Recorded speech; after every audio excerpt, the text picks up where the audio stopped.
Hello, ladies. Happy New Year. Thank you so much for being here on my YouTube channel. My name's Angela. For those of you that don't know me, I'm really happy to have you here.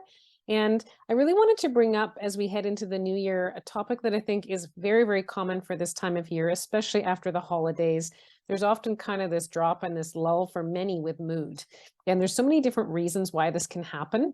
One of the main reasons I find around this time of year especially is there is a lot of lead up to the holidays, a lot of busyness, a lot of socializing. Often there are things coming in from a diet and lifestyle perspective that aren't as optimal as they could be. People are often not exercising as frequently as they typically would. Part of it's just the time of year being indoors more. For many people, this is a time where you are, it's cold outside and you're just not feeling as motivated to get outside and do things. So this combination, often there are relationship struggles around the holidays. There's more stress, more pressure. Sometimes there's families coming together, and sometimes it isn't always as nice as we would like it to be.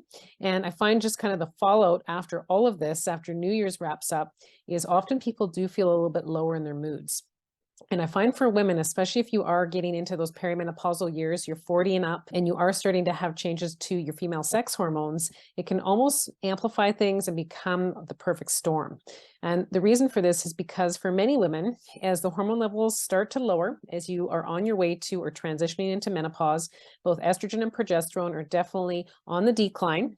Progesterone a little faster than estrogen. So often there's a couple things that can come up with this. There are imbalances that are actually naturally occurring between estrogen and progesterone because progesterone is lowering more quickly. And then often if we are doing things that aren't quite as favorable to our lifestyle, or if there is a little bit more stress leading up to and during the holidays, this can actually cause even more imbalance in those female sex hormones, and it can affect our moods even more.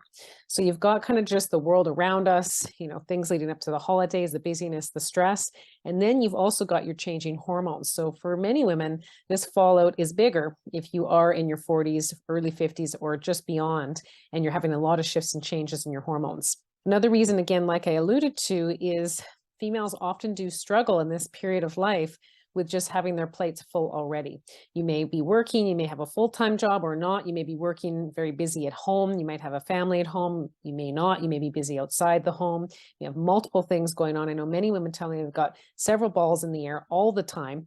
And the holidays just add to that. And so there's this kind of burnout, this stress, and the adrenals are actually something that for women, they have to kick in even more so as you get into your 40s and 50s as the female sex hormones to help us have a nice transition into menopause.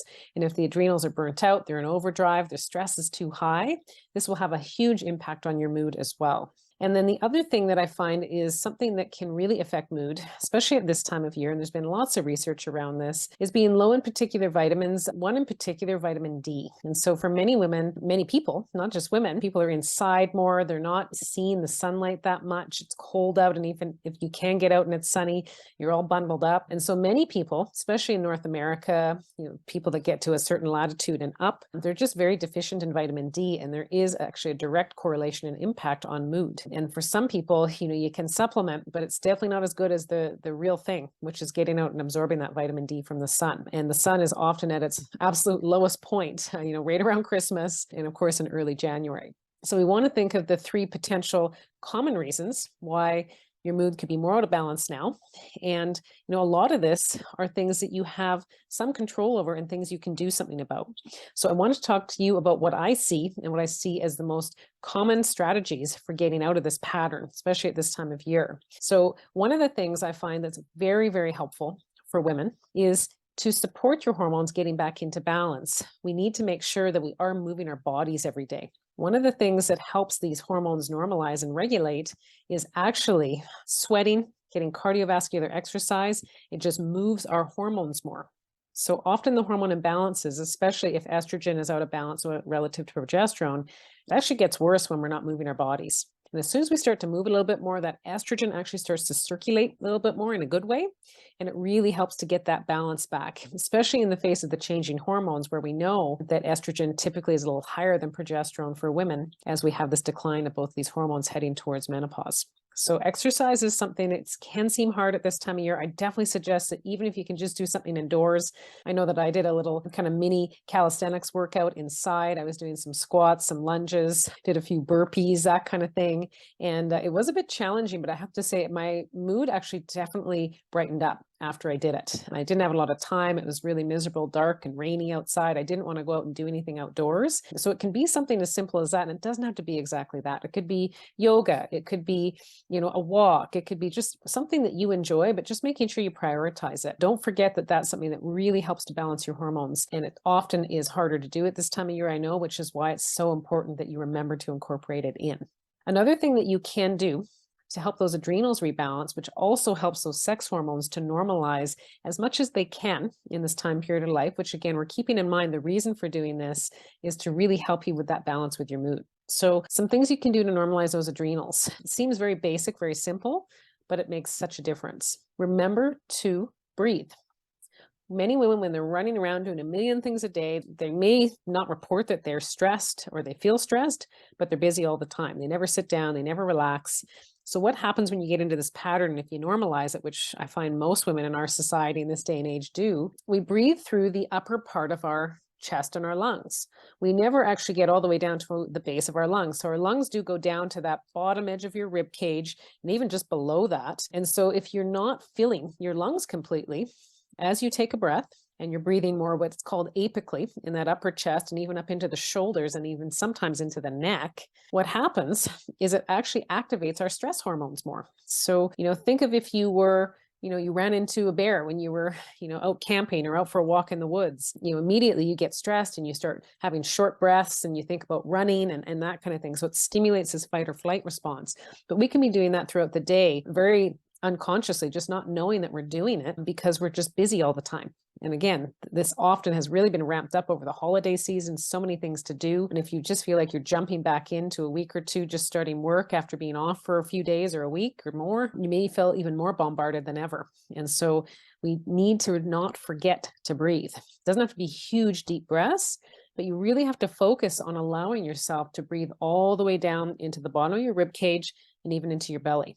And making sure that if you don't remember this because you are busy, that you either set a timer on your phone, or maybe on the top corner of your screen if you're working on a computer throughout the day, every 20 minutes, half hour, make sure you remember to do some proper breathing. And this can do wonders for calming down your nervous system, rebalancing the adrenals, and also starting to rebalance the female sex hormones. So these two things are very simple strategies. Sometimes they're not enough though. Sometimes we need to do more. And we need to really understand what's going on inside when you have these imbalances. If your mood swings are severe, if you're irritable 1 minute, sad and crying the next, you're all over the place at different times of month, you're really not being able to get everything done in your everyday life, your relationships you feel are crumbling, you may be at a point where you need more than these strategies and you may need some lab testing. So that's also what I do as a functional practitioner is I make sure that we start to understand the root cause of where your mood imbalances could be coming from. And this does involve doing proper lab testing. So a Dutch test is a hormone test that I often recommend for women, especially if they're noticing mood changes, mood swings at particular points in their cycle. And some women may not notice this up and down with certain points in their cycle. They may just notice the mood swings being more consistent on and off throughout the month, regardless of where they're at. And for this, I often recommend an organic acids test, because it looks at different areas of the body that could be out of balance, that are triggering some of these mood signals, including some of your neurotransmitters, your chemical messengers, your signalers that are connecting between the brain and the rest of your body to help you stay regulated and calm. So there is ways for us to understand physiologically what's going on in your body. Definitely you want to try and employ some of those techniques I talked about around exercise, making sure you take time to breathe, taking time to relax during your day, even if it's just for a short period of time, just grounding in and feeling like you're in your body. You're not just busy doing everything else in life for everyone else and maybe not yourself enough. I know I often am very guilty of this as well. And I have to remember to make sure I take time to center on myself and not just everything else that's going on in life. But, we want to make sure that even beyond that, we're understanding the physiology and what's going on behind it inside your body so we can help you gain a solution both now and for the long term. It's no fun feeling out of balance with your mood long term. It's even hard short term. It's very hard if you feel like it's coming around every single month and you feel like you're losing control and there's nothing you can do about it. We really want to help you regain that control and that feeling that you can do something about it, because you can. And I've seen both myself, I've struggled with this on and off for many years, and I've seen many, many women correct their moods, help them feel calm and balanced both now and for the long term, and have it just completely change their life and their outlook on life. So if you want to learn more about this, you can always reach out to me. So you can go to my website, www.angelasimpsonfunctionalmedicine.ca. I'd be very happy to talk to you about this. If you feel like you're struggling with mood imbalance, you can let me know where you're at. Let me know if you feel ready to make some changes. We can talk about if it might be a good match, good fit for us to work together, and we can move forward with the next steps. So I hope you connect with me that way if you feel ready. I hope you can put some of those strategies in place that we talked about, whether you connect with me or not right away. And I hope you'll continue to follow me through this YouTube channel. Thank you so much for being here, and I look forward to bringing you more and more information to come. All right, thanks. Bye for now.